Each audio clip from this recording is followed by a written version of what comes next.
Syedaralun, Evelyn Nada Anjani, mantan istri komedian Aming, akhirnya mengungkap alasannya selama ini menyembunyikan kondisinya yang hamil di luar nikah sebelum berumah tangga dengan Aming.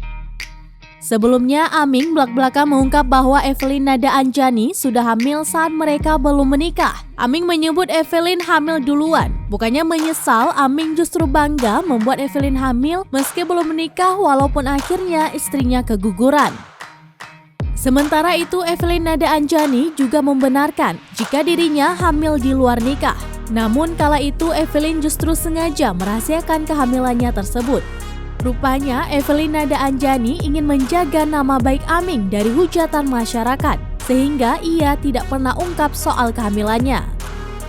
Ia juga merasa bukan haknya untuk mengungkap hal tersebut saat masih berumah tangga dengan Aming ataupun setelah bercerai. Evelyn tidak ingin Aming dihujat banyak orang hanya karena dirinya hamil sebelum resmi menikah.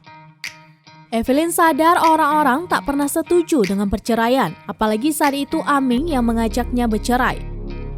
Oleh sebab itu, Evelyn tak pernah bicara soal kehamilannya sebelum resmi dinikahi oleh Aming.